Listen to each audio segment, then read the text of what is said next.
ஏழை குழந்தைகளின் அடிப்படை கல்விக்காக உதவ singleteacherschools.org இணையதளத்தை தொடர்பு கொள்ளுங்கள்.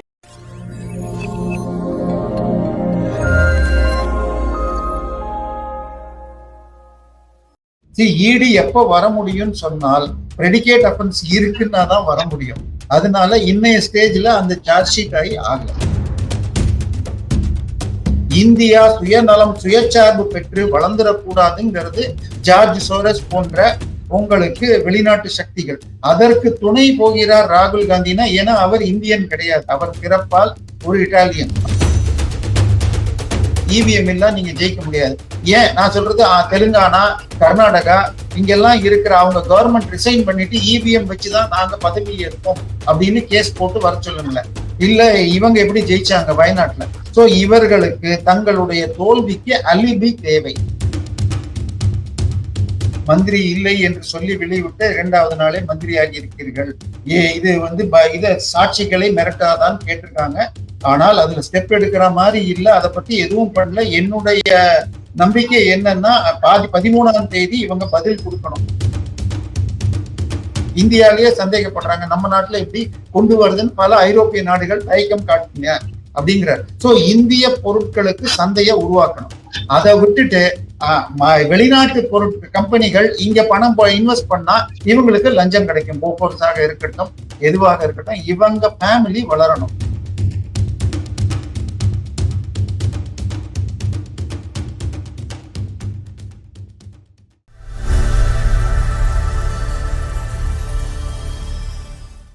தாமரை டிவி நேயர்களுக்கு வணக்கம். இன்றைய நேர்காணலில் நம்முடன் இணைந்திருக்கும் சிறப்பு விருந்தினர் அரசியல் விமர்சகர் திரு தேவப்பிரியா அவர்கள். வணக்கம். வணக்கம்.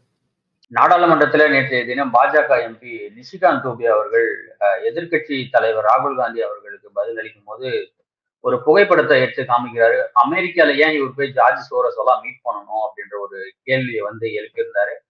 எதிர்கட்சிகளும் அதை கண்டிக்கும் விதமா குரல் கொடுத்திருந்தாங்க நாடாளுமன்றத்தில். இல்ல, அதாவது கடந்த 8-10 வருடங்களாகவே இது எப்பெல்லாம் பார்லிமெண்ட் கூடுமோ அதற்கு முன்னாடி வெளிநாடுகளில் ஏதாவது ஒரு வேலையத்த பேப்பர்ல இந்தியாவை பற்றி ஒரு சின்ன செய்தி வந்தா அதை வச்சுக்கிட்டு இவங்க நாள்ல இருந்து வெளியில கூச்சல் போடுவாங்க. அதாவது இவங்க சபைக்குள்ள நல்ல கேள்விகள், ஆதாரபூர்வமான கேள்விகள் கேட்டா கவர் பண்ணுவாங்க. இல்ல உட்கார்ந்துட்டு வந்தாங்கன்னா இவங்க மிக்சர் சாப்பிட்டு வந்தாங்கன்னு மக்களுக்கு தெரியும். ஆனா போராட்டம்னு வெளியில வந்தா டிவி சேனலுக்கு பேட்டி கொடுத்து கவர் ஆகும். இந்த டெக்னிக்கை அவங்க பண்ணிக்கிட்டே இருக்காங்க. இதுல இந்த முறை அவர்கள் எடுத்திருக்கிற இஷ்யூ அந்த அதானியுடைய இஷ்யூ. அதை வச்சுக்கிட்டு நேற்று மிகப்பெரிய அளவுல ராகுல் காந்தி பேச மோடிக்கும் அதானிக்கும் அவர் சொல்லி இருக்கிறது என்ன சொல்லி இருக்காருன்னா, இது அதானி என்றாலும் மோடி என்றாலும் ஒண்ணுதான் அப்படின்னு இருக்காங்க. இப்ப நம்ம புரிஞ்சுக்க வேண்டியது, அதானி மீது செய்யப்படும் தாக்குதல் அதானி மீது அல்ல, இந்தியாவின் மீது ஒரு டீப் ஸ்டேட் செய்யுது. தன்னுடைய 100 நாள் திட்டம் அப்படின்னு சொல்லிட்டு அமெரிக்க அதிபரான தேர்ந்தெடுக்கப்பட்ட ட்ரம்ப் அவர் சொன்ன அறிக்கையில 26 முறை உலக பொருளாதாரத்தை சிதைக்கும் அளவில் உங்களுக்கு டீப் ஸ்டேட் செயல்படுது, அதை கண்ட்ரோல் பண்ணணும்னு சொல்லியிருக்காரு. நான் முடிஞ்ச வரைக்கும் இந்த டீப் ஸ்டேட்டுங்கிற வார்த்தையோ ஜார்ஜ் சோரஸையோ யூஸ் பண்ண மாட்டேன். திரு ட்ரம்ப் அவர்களே அங்க யூஸ் பண்ணதுக்கு அப்புறம் நமக்கு ஒன்றும் பிரச்சனை இல்லை. இந்த அதானி விஷயத்துல திருப்பி மோடியை சொல்லிட்டு இருக்கார். அதானியை பிளாக் செய்யணும் என்றால் ஆல்ரெடி 2 வருடத்திற்கு முன்பாக சென்னையில டிவிஎஸ்சில போய் இவர் அறப்போர் இயக்கம் கொடுத்த அந்த கம்ப்ளைண்ட்ல அவங்க எஃப்ஐஆர் போடாம அவர் ஹைகோர்ட்டுக்கு போய் இப்ப எஃப்ஐஆர் போட்டிருக்காரு. அது என்னது? அது குறைந்த கலோரிஃபிக் வேல்யூ கொடுத்தது. அதாவது மக்களுக்கு புரியணும்னு சொன்னால், இப்ப நெய்வேலியில கிடைக்கிறதுக்கு பேரு லிக்னைட்னு பேரு. லிக்னைட்டுக்கு நமக்கு இந்த டேர்ம்ஸ்ல சொன்னா புகைமிகு நிலக்கரி. நல்ல நிலக்கரினா அனல் மிகு நிலக்கரி இருக்கும். இதுல புகையும் சாம்பலும் தான் அதிகம் வராது. இது இப்போ கலோரிஃபிக் வேல்யூ அதிகம் இருந்தா அனல் மிகு நிலக்கரி. நிறைய கலோரிஃபிக் வேல்யூ இருக்கிற கரிய சப்ளை பண்றதாக டெண்டர் எடுத்துட்டு அவர் குறைந்த கலோரிஃபிக் வேல்யூ சப்ளை பண்ணி அதனால் 3000 கோடி லாபம் அடைந்தார். அதுல ஒரு பகுதி அன்றைய அதிமுக அரசுக்கு போயிருக்கும் அப்படின்னு அறப்போர் இயக்கம் கம்ப்ளைண்ட் கொடுத்திருக்கு. இப்ப இதே மாதிரி ஒரு கம்ப்ளைண்ட்ல ஒழுங்காக அவங்க எஃப்ஐஆர் போட்டு பண்ணதுல திமுகவிற்கு மிகவும் நெருக்கமாக உள்ள, அதாவது நம்ம இது ஐடிஏ ஸ்டார் நிறுவனம் கருணாநிதி காப்பீடு திட்டம்னு கொண்டு வந்த அந்த இது இன்சூரன்ஸ் கொண்டு வந்தது star ETS, star health insurance. அதை தொடர்ந்து நம்ம இதுல இருக்க புதிய சட்டசபையின் கட்டணத்துக்கு கான்ட்ராக்ட் எடுத்தது அந்த இசிசிஐன்னு அவங்க குரூப் சேர்ந்த நிறுவனம். இது வந்து துபாயை சேர்ந்த உங்களுக்கு கோலண்ட் ஆயில் குரூப்னு பேரு. அந்த நிறுவனம் உங்களுக்கு வந்து அது இதே வேலையை செஞ்சது. 640 கோடி தமிழக அரசை ஏமாத்தி அந்த பணத்துல மணி லாண்டரிங் ஆயிருக்குன்னு இடியில அரெஸ்ட் ஆகி, அது அந்த குரூப்புடைய இன்னொரு நிறுவனம் தெளிவா உங்களுக்கு புரியணும்னு சொன்னால் வண்டலூர்ல இருக்கிற crescent engineering college group, Seethakathi Krishnan, அந்த நிறுவனத்தின் டைரக்டர், கோலண்ட் oil group director Buhari, Amar புகாரிங்கிறவர் கிட்டத்தட்ட 2.5 வருஷத்துக்கு மேலாக ஜெயில தான் இருக்கார். இடி தமிழக அரசு அவரை வெளியிடுவதற்கு ஹைகோர்ட்ல இந்த இடி வராதப்ப ட்ரை பண்ணா அதுக்கப்புறம் ஸ்டே வாங்கினாங்க. சோ இதே மாதிரி இவங்க பேர்ல இந்த எஃப்ஐஆர் போட்டிருக்கிறத சார்ஜ் ஷீட் போட்டாங்கன்னா இடி அதுல மணி லாண்டரிங் இருக்குன்னு சொல்லிட்டு இடி உள்ள வர முடியும். இடி எப்ப வர முடியும்னு சொன்னால் பிரெடிகேட் அஃபென்ஸ் இருக்குன்னா தான் வர முடியும். அதனால இன்னைய ஸ்டேஜ்ல அந்த சார்ஜ் ஷீட் ஆகி ஆகல. இப்ப இது ஒரு பக்கம். சோ இந்த ஒரு கேஸை எடுத்துட்டு போனா போதும். இதற்காக உங்களுக்கு டெல்லியில இருந்தோ இல்ல குஜராத்ல எங்க இருந்து அவர் பாம்பேல இருந்து ஒரு சார்ட்டர்ட் பிளைட்ல 4 பேர், கௌதம் அதானி, அவருடைய மகன், அவருடைய நெருங்கின சொந்தக்காரர் மற்றும் அவருடைய எம்டி ஒருத்தர் அவருடைய நிறுவனத்துல, இந்த 4 பேர் சார்ட்டர்ட் பிளைட்ல வந்துட்டு நேர சித்தரஞ்சன் சாலையில முதலமைச்சரோட ஒரு 15 நிமிஷம் ஸ்பெண்ட் பண்ணிட்டு அதன் பிறகு உங்களுக்கு வந்து ஈசிஆர்ல இருக்கிற செந்தில் பாலாஜி ஒரு செய்தி குறிப்பு வெளியிட்டிருந்தாரு. அதானியோட வந்து முதலமைச்சர் ஸ்டாலின் சந்திப்பு நடைபெறவில்லை, இப்படி ஒரு பொய்யான சட்டப்படி நடவடிக்கை எடுக்கப்படும் ஒரு எச்சரிக்கை நான் என்னுடைய எக்ஸ்தலத்துல அதுக்கு ஆதாரம் கொடுத்திருக்கேன். சரியா? உங்களுக்கு வந்து அது நியூஸ் மினிட்ல தனியா ராஜேந்திரன் இவங்க போன்ற சீனியர் எடிட்டர்ஸ் போட்டிருக்காங்க. டைம்ஸ் ஆஃப் இந்தியால அன்றைக்கே வந்தது. இன்னைக்கு இந்த ப்ராப்ளம் வந்தப்புறம் தான் இவங்க இதுக்கு மறுப்பு கொடுத்திருக்காங்க. ஏன் இத்தனை நாள் மறுப்பு கொடுக்கலன்னு தெரியல. நான் நியூஸ் லாண்ட்ரிலையும் டைம்ஸ் ஆஃப் இந்தியா செய்தி அடிப்படையில சார்ட்டர்ட் பிளைட்ல வந்து 4 மணி நேரம் சென்னையில இருந்தாங்க. அதுல டிராவல் டைம் இதுக்கு ஏர்போர்ட் இது 2 மணி நேரம் வச்சுக்கிட்டா கூட 1/4 மணி நேரம் சித்தரஞ்சன் சாலையிலும் மீதம் முழுக்க சூப்பர் சீஃப் மினிஸ்டர் என இசிஆரில் உள்ள மாப்பிள்ள சாரோடைய இருந்திருக்காங்க. மாப்பிள்ள சாருக்கு அங்க என்ன ரோல்னு எனக்கு தெரியல, சூப்பர் சீஃப் மினிஸ்டர்னு ஏத்துக்கிட்டாலே ஒழிய. சரி, அதை தாண்டி உங்களுக்கு அதானி ஏற்கனவே அதானி போர்ட் ஒண்ணு நடந்துட்டு இருக்கு.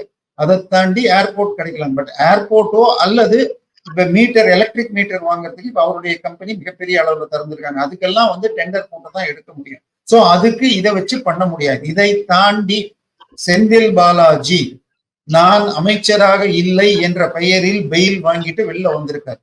அந்த வெளியில வந்ததுக்கு இப்ப சுப்ரீம் கோர்ட் கண்டிச்சிருக்கு. நீங்க பார்த்திருப்பீங்க. மந்திரி இல்லை என்று சொல்லி வெளிவிட்டு 2வது நாளே மந்திரி ஆகி இருக்கிறீர்கள். இது வந்து இத சாட்சிகளை மிரட்டாதான் கேட்டிருக்காங்க.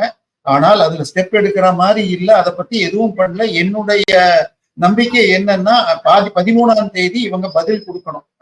செந்தில் பாலாஜி தரப்பு. அப்ப அதுக்கு முன்னாடி ஒரு நாள் முன்னாடி ரிசைன் பண்ணுவார்னு நினைக்கிறேன். ஆனால் அதை விட முக்கியம், அவர் பதவியேற்ற உடனடியாக அந்த துறையின் செக்ரட்டரியை அதுல இருந்து வெளியில அனுப்பிச்சுட்டு ஒரு டெண்டரை மிக வேகமாக 3 ஆண்டு long term goal import tender ஒன்ன ஃப்ளோட் பண்ணி அதில் கலோரிபிக் வேல்யூ குறைஞ்சு இது வரைக்கும் இவங்க எப்பயுமே இந்த கலோரிபிக் வேல்யூ இருக்கணும்னு போடுற மாத்தி 5300 போடுவாங்க. இப்ப 4600 குறைச்சி போட்டிருக்காங்க. போட்டு அந்த டெண்டர்ல மிக மிக நெருக்கமான கண்டிஷன்ஸ், வேற பெரிய பெரிய நபர்கள் கலந்துக்க முடியாது. 3-4 கம்பெனி தான் கலந்துக்க முடியற மாதிரி இருக்கு. அதுல ஒரு முக்கியமாக அடிக்கடி சப்ளை பண்ற கம்பெனியை டிஸ்குவாலிஃபை பண்ணிருக்காங்க. இதுல கிட்டத்தட்ட 5000 கோடி கான்ட்ராக்ட் அந்த லோயர் கலோரிபிக் வேல்யூ மதிப்புக்கு இல்லாம இவங்க ஹையர் வேல்யூல போட்டாங்கன்னால் உங்களுக்கு மிகப்பெரிய அளவுல ஊழல் நடக்க வாய்ப்பு இருக்கு. இத உயர்நீதிமன்றத்துக்கு அந்த டிஸ்குவாலிஃபை பண்ண நிறுவனம் போயிருக்கு. ஆனால் இவங்க பவர் கட் வருது அது வருதுன்னா நீதிமன்றம் ஒண்ணும் பண்ண முடியாது. ஏற்கனவே அதிமுக பீரியட்ல இருக்கிற வழக்குல அவரை காப்பாத்திட்டு இருக்காங்க. இப்ப உடனடியாக இன்னொரு வழக்கு நடந்துட்டு கான்ட்ராக்ட் கொடுக்கிற வேலை நடந்துட்டு இருக்கு.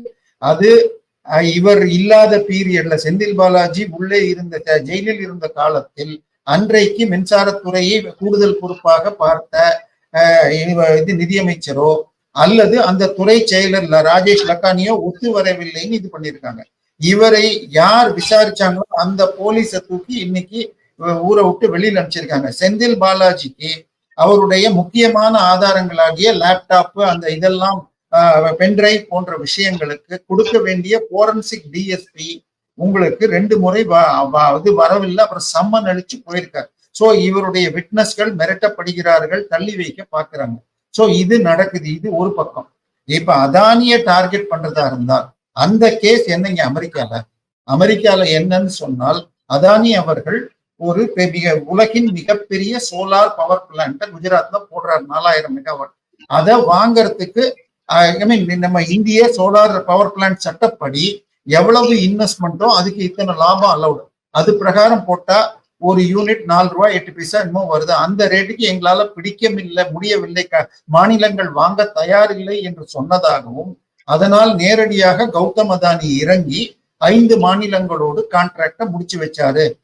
அவங்களுக்கு ஃபியூச்சர்ல லஞ்சம் தரேன்னு சொல்லி அவருடைய மொபைல்ல குறிச்சதை இவங்க எடுத்துக்கிட்டாங்கன்னு சொல்லி எந்தவித ஆதாரமும் கொடுக்காம யுஎஸ் கோர்ட்ல 54 பக்கத்துக்கு ஒரு சார்ஜ் ஷீட் போட்டிருக்காங்க.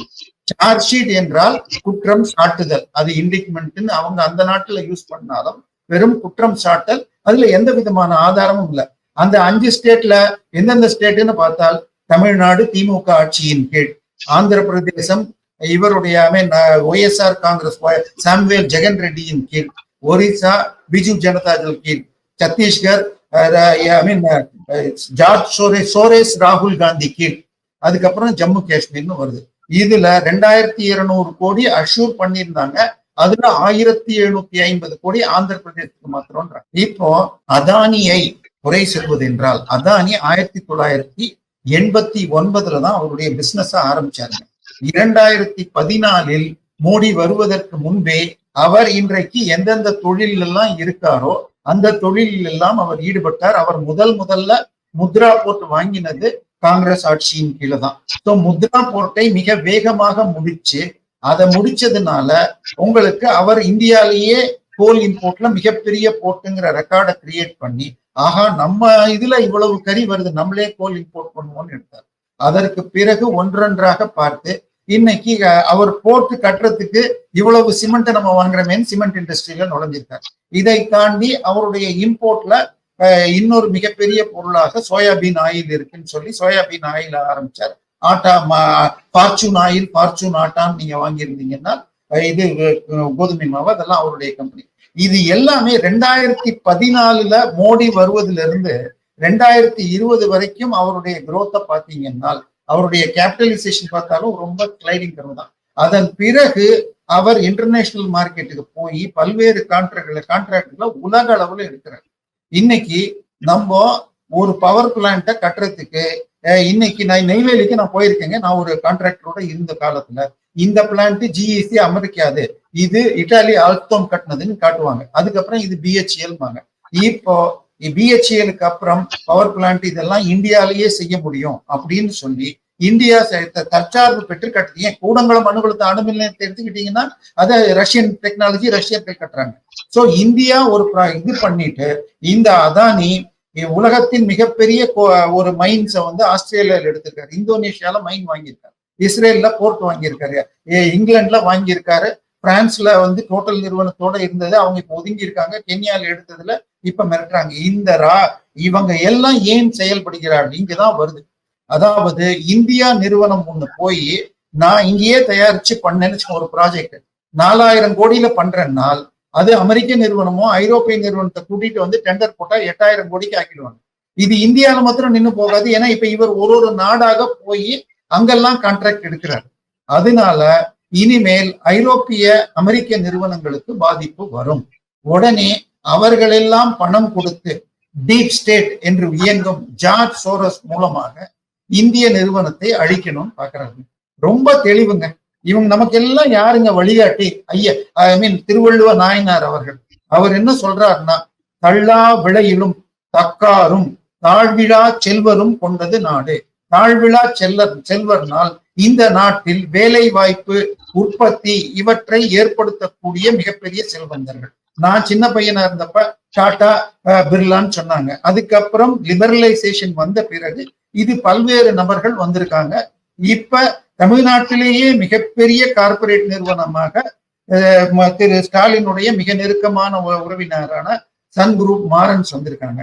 ஆனால் இன்னைக்கு கடந்த 4 வருடங்கள்ல வெளியான அத்தனை பெரிய படங்களும் 90% ஒரே ஒரு கார்பரேட் நிறுவனம் ரெட் ஜெயண்ட் மூலமா தான் வெளியில வரும். இத பத்தி எல்லாம் பேச மாட்டாங்க. அதானியை பத்தி பேசணும்னா அதானி குரூப்னு விக்கிபீடியால போடுங்க. அவங்க எந்தெந்த ஃபீல்டுல எல்லாம் என்டர் ஆனாங்களோ அந்த என்ட்ரி கொடுத்தது எல்லாமே காங்கிரஸ் பீரியட்ல.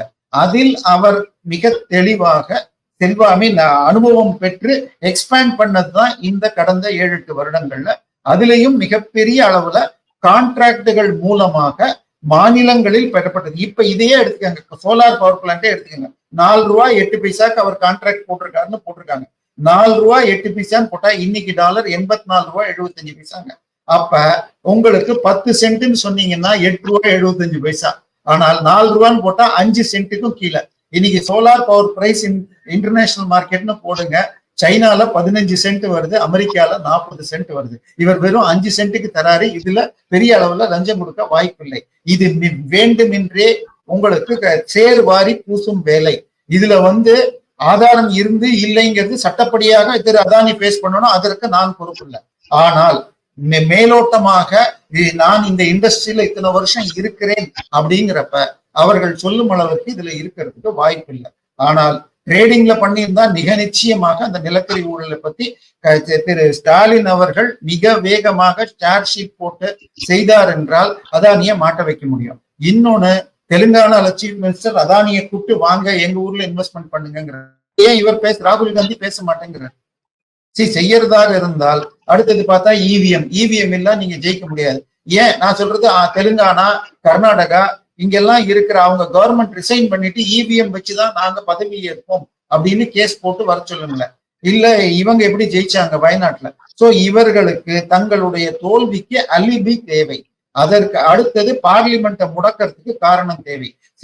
இவர் 2008 உங்களுக்கு சைனால போய் சைனா கம்யூனிஸ்ட் கட்சியோட காங்கிரஸ் கட்சி உடன்பாடு போட்டு டொனேஷன் வாங்கிடுச்சு. 2014 இந்த ஆட்சி வர்றதுக்கு முன்னாடி எந்த ஏரியால போனாலும் எதை எடுத்தாலும் $10 $50 போட்டு சைனா ப்ராடக்ட்ஸ்னு வித்திருப்பாங்க. இன்னைக்கு அந்த மாதிரி மார்க்கெட்டுகள் இல்லை. இந்தியாவின் சுய ப்ரொடக்ஷன் வந்துருச்சு. மேட் இன் இந்தியா அப்படிங்கிற ஒரு கான்செப்ட் வெளிநாட்டு பொருட்கள் மீது இருந்த மோகம் குறைகிறது. இன்னும் போகணும், இன்னும் ரா மெட்டீரியல்ஸ் நம்ம முழுக்க வரல. ஆனால் இந்தியா சுயநலம் சுயசார்பு பெற்று வளர்ந்துடக்கூடாதுங்கிறது ஜார்ஜ் சோரஸ் போன்ற உங்களுக்கு வெளிநாட்டு சக்திகள். அதற்கு துணை போகிறார் ராகுல் காந்தினா. ஏன்னா அவர் இந்தியன் கிடையாது. அவர் பிறப்பால் ஒரு இட்டாலியன், அவருடைய தாய் இட்டாலியன். அவருக்கும் இட்டாலி பாஸ்போர்ட் அந்த நாட்டு சட்டப்படி உண்டு. அவர்கிட்ட அதுக்கு மேல பிரிட்டிஷ் பாஸ்போர்ட் எல்லாம் வச்சிருக்காருன்னு சொல்லி வழக்கு நடந்துட்டு. எனவே இன்னைக்கு ராகுல் காந்தின்னு இனிமே அவரை கூப்பிடுவதை விட சோரஸ் ராகுல் என்று அழைப்பதே சரியாக இருக்கும். அதற்கு மிக மிக அதிகமான ஆதாரங்கள் இருக்கு. முதல்ல அவர் தான் இந்தியன் சிட்டிசன் தான், எனக்கு இது இங்கிலாந்து பாஸ்போர்ட் இல்லைன்னு சொல்லணும். அடுத்தது நேஷனல் ஹெரால்டு கேஸ்ல அவர் ஏன் இன்னும் ஜாமீனில் வெளியில இருக்கிறவர். அதை தாண்டி மோடி என்ற ஒரு சிறிய ஓபிசி ஜாதியை பற்றி அவர் இழிவாக பேசி அந்த வழக்குல ஸ்டேல தான் இருக்கார். 2 ஆண்டு தண்டனை பெற்றவர்.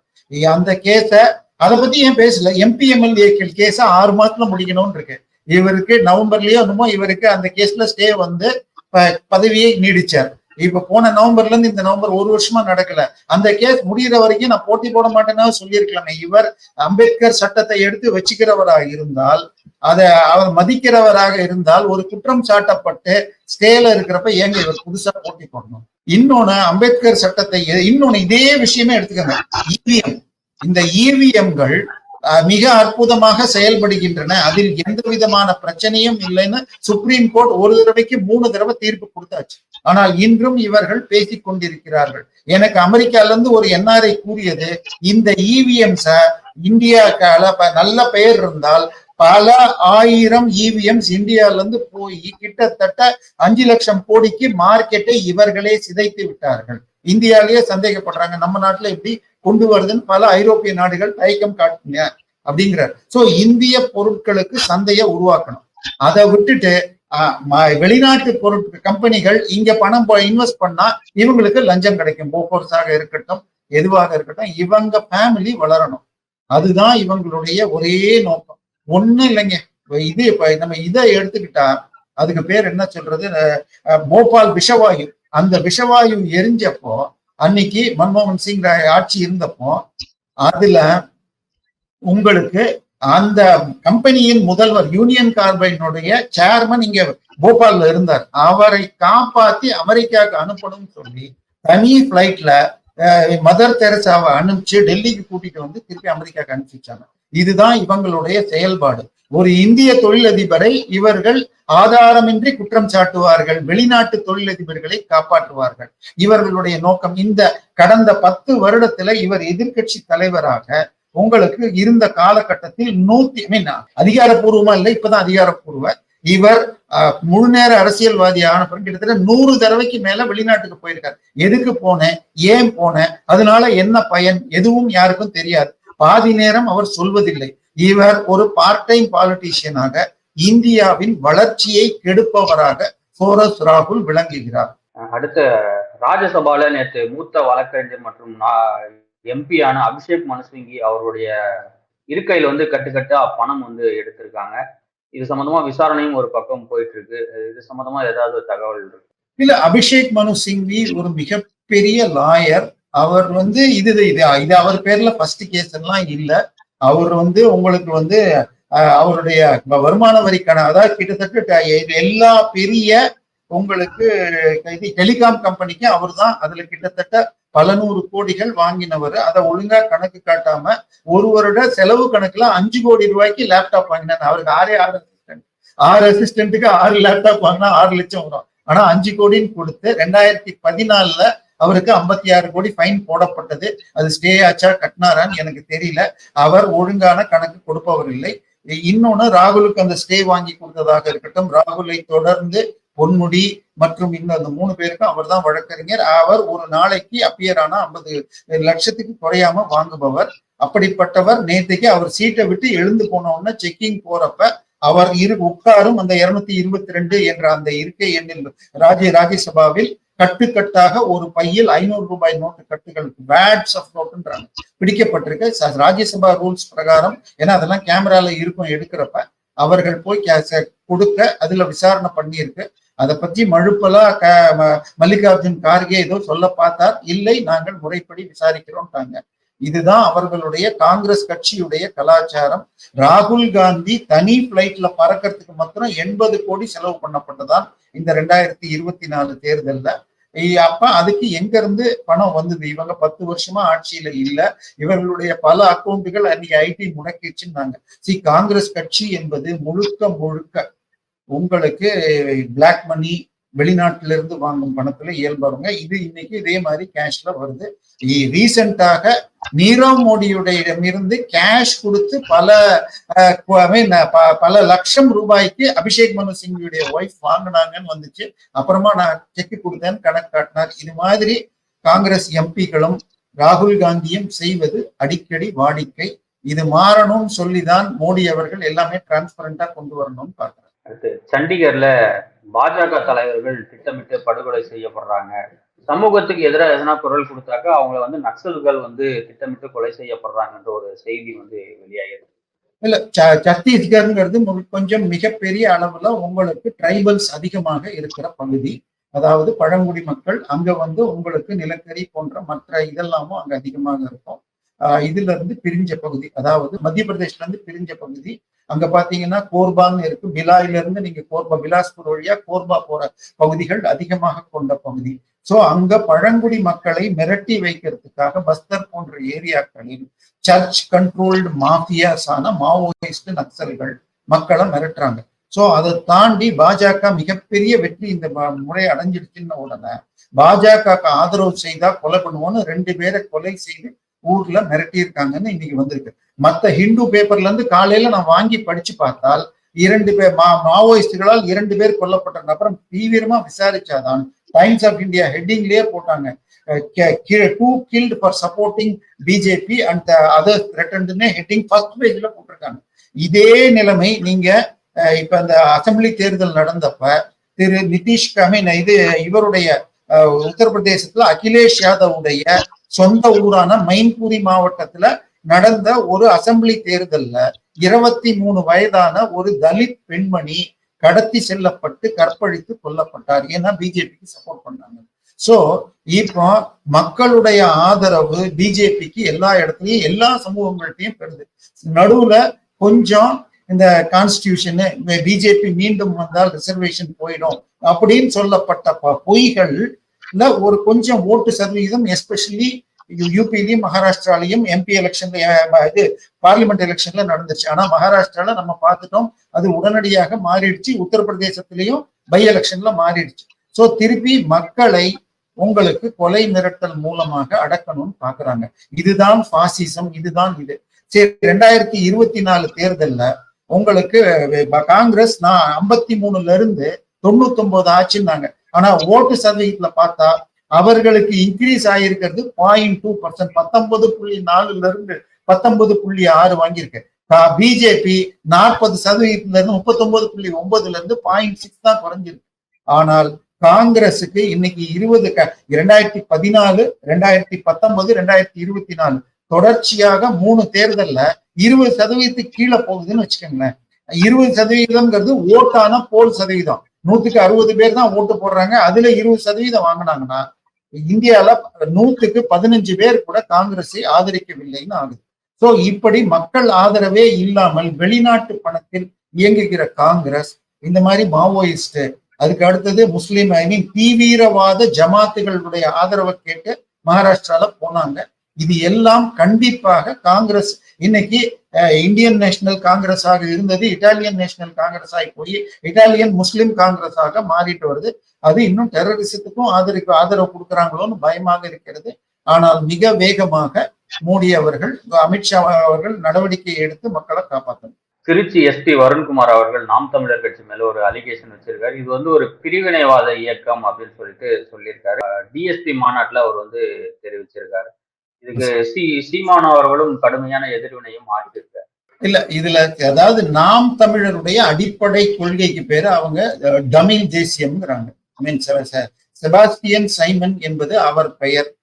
லயோலா காலேஜ் தமிழக அரசியலை கட்டுப்படுத்துவதற்காக முயல்கிறது. 1998ஆம் ஆண்டு பிஜேபியோட திமுக சேர்ந்தவுடன் எப்படி இன்னொரு முறை அது நடக்கக்கூடாது, தமிழக அரசியலையே தன் கட்டுப்பாட்டுல வைக்கணும்னு சொல்லிட்டு அவர்கள் போட்ட முதல் ஸ்டெப் திருமாவளவன்.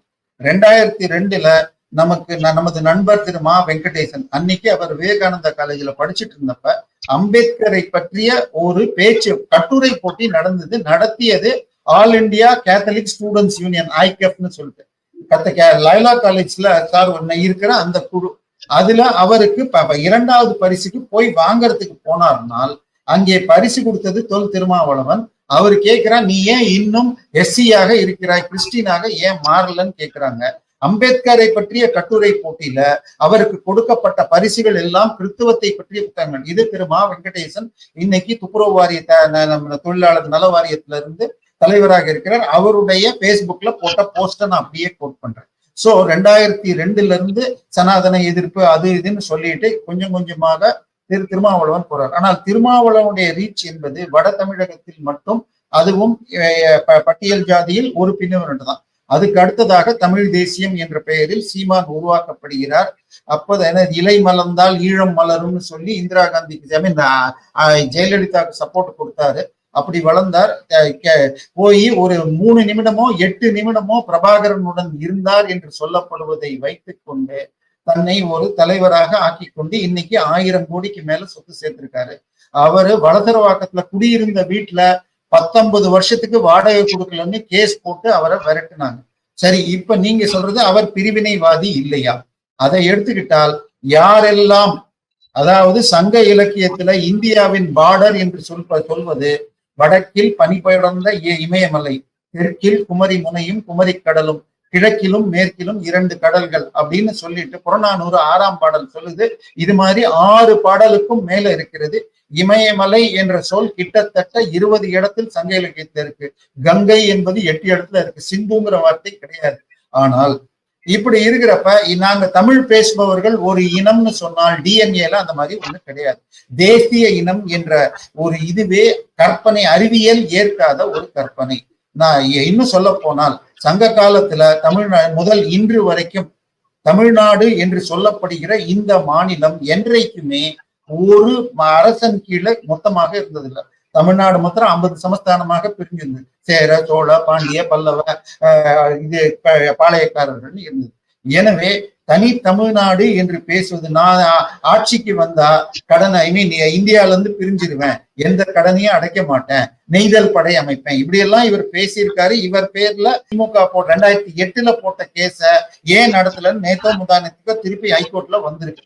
அவர் சொன்னது சரி. இதை தாண்டி சமீபத்துல எடுத்துக்கிட்டீங்கன்னா சேலம் பக்கத்துல உங்களுக்கு 2 பேர்கிட்ட செக் போஸ்ட்ல பிடிச்சா அவர்கள்ட்ட நாட்டு துப்பாக்கி இருந்தது. அவர்களை விசாரிச்சு கொண்டு போனா அவங்க அங்க தயாரிக்கிறாங்க. கேட்டால் நாங்கள் மீண்டும் விடுதலை புலிகள் மாதிரி ஒரு படை அமைக்கிறதுக்குன்னு வந்துச்சு. இதைத்தான் இது சென்னையில இதை தொடர்ந்துதான் சாட்டை திருமுருகன் கைது செய்யப்பட்டார். அதே போல கொச்சின்ல NIA அங்க கொரியர் மூலமாக வெளிநாடுகளில் இருந்து போதைப் பொருட்கள் வருகிறது. அந்த போதை மருந்துகள் வரும் பணத்தின் மூலமாக மீண்டும் LTTE வளர்ப்பேன் அப்படின்னு சொல்லி சினிமா ஃபீல்டுல பலருக்கும் PAவாக இருக்கிற லிங்கம் என்ற ஆதிலிங்கம் அப்படின்னு சொல்லி NIA சார்ஜ் ஷீட் கேரளா ஹைகோர்ட்ல போட்டிருக்காங்க. சோ ஆயுதங்கள் தயாரிப்பே பண்ணியிருக்காங்க. போதை மருந்து கடத்தல் இருக்கு.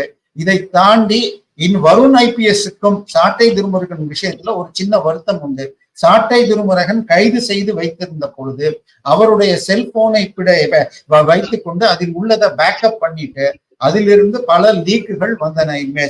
சீமான் மற்றவர்களோடு பேசிய ஆடியோ, அதே போல திரு சவுக்கு சங்கர் மற்றும் ஃபெலிக்ஸ் ஜெரார்ட் ரெட்பிக்ஸ் உடைய கைதுக்கு பிறகு நடந்த ரெய்ட்ல அவங்க அலுவலகத்துல கைப்பற்றப்பட்டதுல இருந்தெல்லாம் லீக் இருக்கு அப்படின்னு சொல்லிட்டு ரெட்பிக்ஸ் ஃபெலிக்ஸ் ஜெரால்ட் ஆபீஸ்ல ஒரு கிரீன் ரூம், டார்க் ரூம்னு ஒண்ணு இருக்கு. அதுல 400 பெண்களுடைய ஆடை தளர்த்தி ட்ரெஸ் சேஞ்ச் பண்ற வீடியோவை எடுத்து பலரை மிரட்டி பாலியல் தொல்லை செய்திருக்கு அப்படின்லாம் சில பேர் பரப்புறாங்க. இவர்கள் அந்த தவறு செஞ்சிருந்தால் போலீஸ் கோர்ட்ல சொல்லி தண்டனை வாங்கி தரணும். எதற்காக திமுகவினுடைய ஏஜென்ட்டுகளாக சிலர் மூலமாக இது போல பரப்பப்படுகிறது.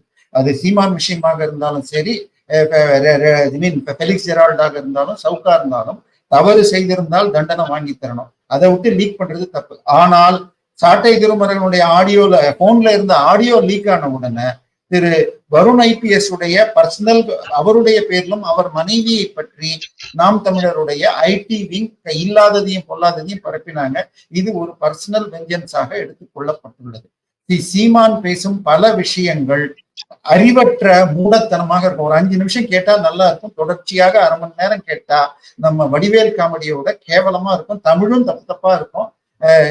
திருக்குறளை எடுத்து சொல்லுவாரு, கேடில் விழிச்செல்வம் கல்வி ஒருவருக்கு மாடல்ல மற்ற இருக்கிற மாடுதான் செல்வம். அந்த இடத்துல மாடல்லன்னா மாடு கிடையாது, இதை பாரிசாலன்னு சொல்றாங்க. சோ தமிழையும் கொலை செய்துகிட்டு இவங்க இந்த வேலையை செஞ்சுட்டு இருக்காங்க.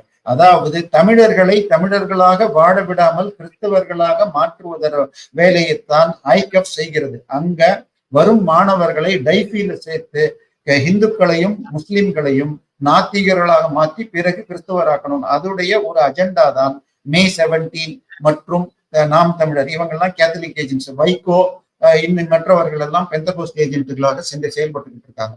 சோ இந்த போர்ல மிக நிச்சயமாக சீமான் கிட்டத்தட்ட இன்னைக்கு அவர் வாங்கி வச்சிருக்கிற காருடைய விலை 70 லட்சம் ரூபாய்.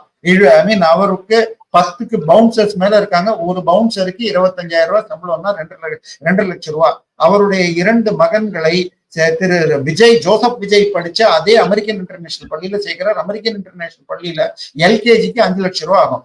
இவர் 2021 தேர்தல்ல நின்னப்போ இவருடைய அபிடவிட்ல இவர் கொடுத்த எனக்கு ஆண்டு வருமானம் 1000 ரூபான்னு ஃபர்ஸ்ட் அபிடவிட் கொடுத்தாரு. அதுக்கப்புறம் அதை கிண்டல் பண்ணி எல்லாரும் சொன்ன உடனே தப்பு பண்ணிட்டேன்னு 2.67 லட்சம் வருட வருமானம். 2.67 லட்சம் வருட வருமானம் இருப்பவர் இன்னைக்கு ECRல அவ்வளவு பெரிய பங்களாவை எப்படி வச்சிருக்காரு? பவுன்சர்ஸும் அந்த காருக்கும் என்ன இது? இவருடைய சொத்துக்கள் பல 100 கோடிக்கு செல்லுது அப்படின்னு பல வலைதளங்களில் சொத்து அட்ரஸோட சொல்றாங்க.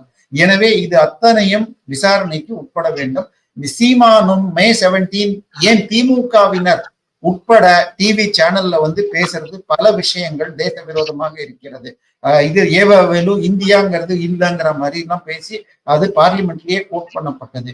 அதாவது 1962 சீன போரின் போது நேரு அவர்கள் இந்திய விரோதமாக பேசினால் கைது மற்றும் அந்த கட்சியே டிஸ்குவாலிஃபை ஆகும் சொன்னப்புறம்தான் அடைந்தால் திராவிட நாடு, இல்லாட்டி சுடுகாடு அப்படின்னு சொல்லிட்டு வந்த அண்ணாதுரை அந்த கொள்கையை விட்டார். அதனால மீண்டும் ஒரு முறை அது போன்ற சட்டங்கள் தேவை. மிக நிச்சயமாக செபாஸ்டியன் சைமன் எனும் சீமான் மிக நிச்சயமாக தேசவிரோத பேச்சுக்களை செய்கிறார். ஒண்ணு இல்லைங்க, கோயில் சொத்தை மீட்கிறதுக்கு ஹைகோர்ட் ஆர்டர் எடுத்துட்டு போனா இவர் போய் அதை எதிர்த்து போராடுற. ஆனால் எந்தவித ஆதாரமும் இல்லாமல் வக்ஃப் போர்டு என் சொத்துன்னு சொல்ற ஊர்ல எங்கேயாவது இவர் குரல் கொடுத்திருக்காங்க. இவர்கள் தமிழர் விரோதிகள், அந்நிய மதத்தின் கைக்கூலிகள்ங்கிறதுல இரண்டாவது ஒப்பீனியனே கிடையாது. திரு வருண் IPS சொல்லியிருக்கிறது ரைட்டு. ஆனால் அதை சட்டப்படியாக அவரை கைது செய்து வழக்கு போட்டு வழக்கின் மூலமாக நீதிமன்றம் மூலமாக கைது செய்து தண்டனையை வாங்கி தரணும். வெறுமனே பரப்புவதில் பிரயோஜனம் இல்லை. அடுத்து இப்போ திமுக அமைச்சர் துரைமுருகன் அவர்கள் மீதான அந்த சொத்து குவிப்பு வழக்குல, அந்த DVSC வழக்குல இன்னையிலிருந்து சென்னை உயர்நீதிமன்றம் அந்த வழக்கை வந்து விசாரணைக்கு எடுத்திருக்காங்கல்ல, அது எப்படி பாக்குறீங்க? இல்ல, இதுல ரெண்டு விஷயம் இருக்கு. 2 நாள் முன்னாடி உச்ச நீதிமன்றம் மணல் கடத்தல் 5 ஸ்டேட்ல இருக்கிற வழக்குகள் வேகமாக ப்ரொசீட் பண்ணலன்னு கமெண்ட் அடிச்சிருக்காங்க. நம்ம தமிழ்நாட்டுல பாத்தீங்கன்னா அவர் கட்டுப்பாட்டில் உள்ள துறையில கிட்டத்தட்ட உங்களுக்கு வெறும் 70 கோடியோ என்னமோ பில்லு போட்டு 4030 கோடிக்கு மேல வெளியில போயிருக்குன்றாங்க. அப்படி பாத்தீங்கன்னு சொன்னால் இது ஒண்ணு, தமிழர்களுடைய 4000 கோடி சொத்து கணக்குல வரல, அது இவர்களுக்கு போயிருக்குன்னு வந்திருக்கும். இன்னொரு பக்கம் பாத்தீங்கன்னு சொன்னால் இவங்க 4000 கோடி மணலை அள்ளிட்டு அதுக்கு GST கட்டலன்னா GST ஏமாத்தலன்னு வருது. என்னை பொறுத்தவரை அந்த வழக்கை ED வேகமாக செய்ய வேண்டும். நீங்க சொன்ன இந்த வழக்கு எடுத்தால் வருமானத்துக்கு அதிகமான சொத்துன்னு சொன்னால் துரைமுருகன்லாம் வெரி ஓப்பன் அண்ட் ஷட் கேஸுங்க. அவருடைய முதல் 1960 இந்த தடவை என்ன சொல்லியிருக்கார், என் மனைவி பேர்ல ஒரு சொத்தை காட்டியிருக்கார். அந்த சொத்து எப்படி வந்ததுன்னு பார்த்தால் 68ல இவர் 67ல ஃபர்ஸ்ட் டைம் MLA ஆகிறாரு. 68ல இவருடைய தங்கச்சி மகன் பேர்ல இவர் வாங்கினாராம். அது தங்கச்சிக்கு அவர் செட்டில் பண்ண, தங்கச்சி இவருடைய ஒய்ஃபுக்கு செட்டில் பண்ணதாக கிட்டத்தட்ட பல கோடி ரூபாய் உள்ள சொத்தை இந்த முறை அவருடைய அபிடபிட்ல காட்டியிருக்கார். அவருடைய சொத்துக்கள் அது தவிர அவருடைய நெருங்கிய சகாவான குடியாத்தம் குமரன் என்பவர் அப்பாவும் மகனுமாக சேர்ந்து 60,000 கோடிகளை சேர்த்துள்ளார் என்று சொன்னார். அவங்களுக்கு எத்தனை ஸ்கூல்ஸ் இருக்கு, எத்தனை காலேஜஸ் இருக்கு, அதுல நீட் ட்ரைனிங் எப்படி கொடுக்குறாங்க, அதுல ஹிந்தி டீச்சர் வேணும்னு கொடுத்த அட்வைஸ்மெண்ட்லாம் நம்ம பார்த்துக்கோம். இதையெல்லாம் தாண்டி 2019 தேர்தல்ல அவருடைய வீடு நெருங்கிய சகாக்கள் வீட்டுல போய் ரெய்டு பண்ணப்ப அவருடைய மகன் அந்த இந்த தொகுதியில வேலூர் வேட்பாளராக 11 கோடியா நம்ம பிடிச்சாங்க. அப்ப பிடிச்சப்ப துரைமுருகன்கிறதுக்கு போடுற இடத்துல இருக்கிற துரைமுருகன் வேற, இந்த துரைமுருகன் வேறன்னு ஒரு அபிடபிட்டா RS பாரதியே கொடுத்திருக்காரு. சோ மீச வச்சா ஒரு ஆளு, மீச வைக்காட்டா இன்னொருங்கிற மாதிரி. பட் அதுக்கப்புறம் நமது மத்திய அரசின் சார்பாக இது 2 துரைமுருகனும் ஒண்ணுதான் கையெழுத்து வச்சு டாக்குமெண்ட்ரி ப்ரூஃப் கொடுத்தாங்க. ஆனால் இந்த வழக்குகள் வேகமாக நடக்கல. என்னை பொறுத்தவரை எந்தவித முகாந்திரமும் இல்லாதல், அதாவது ராஜா அவர்களுடைய வழக்கு நடத்தப்பட்டது உங்களுக்கு MP MLA கேஸ். அந்த கேஸ்ல 2 வழக்குகள். ஒண்ணு எடுத்துக்கிட்டீங்கன்னு சொன்னால் ராமசாமியாரை பற்றி பேசினார்னு சொல்றது. ராமசாமியாரை பற்றி அவர் பேசியதில் பாதிக்கப்பட்டது என்று ஒருவர் கம்ப்ளைண்ட் கொடுக்கலாம்னு சொன்னால் அவருடைய உறவினர்கள் மட்டுமே கொடுக்க முடியும். ஏன்னா இப்போ MS சுப்புலட்சுமியுடைய பேர்ல ஒரு இது பரிசு கொடுக்கறோம்னப்ப அதை எதிர்த்து அவருடைய பேரன் தான் போட்டாங்க. இந்த கேஸ்ல அப்ப ஈவேராவை பற்றி வழக்கு போடணும்னா, இன்னொன்னு திரு ராஜா அவர்கள் MP-யோ MLA-வோ இல்ல, MP MLA-க்கள் ஊழல் செய்யும் அந்த நீதிமன்றத்தை இதை விசாரிக்க வேண்டியதில்லை. அடுத்தது கனிமொழியை பத்தி கனிமொழியின் இதை கனிமொழியை கம்ப்ளைண்ட் கொடுக்காம பாதிக்கப்பட்டவர் சாட்சி சொல்லாம இந்த வழக்கை எப்படி நடத்தினாங்கன்னு தெரியல. சில பெஞ்சுகள் ஆளுங்கட்சிக்கு சாதகமாக நடக்குதான்னு ரொம்ப பயமாக இருக்கிறது. மேல போனா ஸ்டே. ஆனால் என்னை பொறுத்த வரைக்கும் தமிழக பாஜக இந்த ராஜா கேஸை எடுத்துக்கிட்டு இப்ப துரைமுருகனாக இருக்கட்டும், மணல் கடத்தலாக இருக்கட்டும், பொன்முடி வழக்கு, இவற்றையெல்லாம் வேகமா முடிக்கணும். அரசியலில் அவங்களும் நம்ம சக தோழர்கள் அப்படின்னு பார்க்காம உண்மையாக ஊழல் செய்வதற்கு பேர் தியாகம் என்று நம்ம தலைவர் அவர்கள் பேர் கொடுத்ததுனால முத்துவேல் கருணாநிதி ஸ்டாலின் அவர்கள் தீரர். இது அதுக்கு பேர் என்ன, இந்திய அரசியலமைப்பு சட்டத்தையே முழுமையாக நிறுத்தி வைத்து அராஜக நெருக்கடி நிலை விட இது இவர் அப்படின்லாம் இந்த ஊழல் செய்து கைதானவர். 25,000 பேர்கிட்ட பணம் வாங்கிக்கிட்டு செந்தில் பாலாஜி வேலை வாங்கி தரேன்னு சொல்லிட்டு ஏமாத்தினவர். இவரே கம்ப்ளீட் செந்தில் அப்படிப்பட்டு வந்ததுக்கு தியாகின்னு சொன்னார். இவர்களுக்கு தண்டனை வாங்கி தருவதை முதல் நிலையில் பிஜேபி செய்யணும். துரைமுருகனாக இருக்கட்டும், பொன்முடியாக இருக்கட்டும், நிச்சயம் எல்லார் பேர்லயும் ஹெச் ராஜா கேஸ்ல ஒரு ஆதாரம் இல்லாத ஒரு வழக்குல அரசியல் பழிவாங்கலா பண்ணதுக்கு அப்புறம் இவ்வளவு ஆதாரம் உள்ள வழக்குகள் டிலே ஆகுதுன்னு பல பிஜேபி தொண்டர்கள் அல்லது என்னை போன்ற வெளியிலிருந்து ஆதரிப்பவர்களுக்கு வருத்தம் உண்டு. இது இனிமேல் வேகமாக செயல்படணும். துரைமுருகன் வழக்கெல்லாம் ஓப்பன் கேஸுங்க. அதை இது பண்ணா ரொம்ப ஈஸியா வந்துடும். அத்தனை காலேஜ்கள் அத்தனை இதுக்கு எப்பொழுது எந்த காலகட்டத்துல கட்டப்படுது, அந்த காலகட்டத்துல பிடபிள்யூடி ரேட் எவ்வளவு, அவ்வளவு சுத்தம் அன்னைக்கு அவர்கிட்ட இருந்துதா, இப்படி போட்டாலே மாட்டிடுங்க. ரொம்ப simple open and shut case. ஆனால் அவர்கள் நிச்சயமாக ஒரு நாளைக்கு 25 லட்சம் 50 லட்சம் ரூபாய் வாங்குற வக்கீல்களை வைத்துக் கொண்டு கேஸை இழுத்தடிப்பாங்க.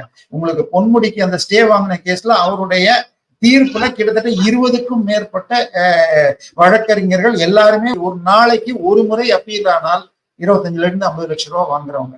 இப்படி அவர்கள் வருவாங்க. ஆனால் அவர்களுக்கு தண்டனை வாங்கி தர வேண்டியது மத்திய அரசின் கடமை. ஏன்னா மோடி அவர்கள் தேர்தல் பிரச்சாரத்தில் வந்த பொழுது கடைசி பைசா வரைக்கும் நான் பிடிப்பேன், போதை மருந்தை தடுப்பேன் தமிழக மக்களுக்கு வாக்குறுதி கொடுத்திருக்காரு. அதுல மிக முக்கியமாக இப்ப துரைமுருகன் வழக்கை எடுத்துக்கிட்டு அதை தொடர்ந்து மணல் கடத்திலையும் எடுத்து தண்டனை வாங்கி தரணும்.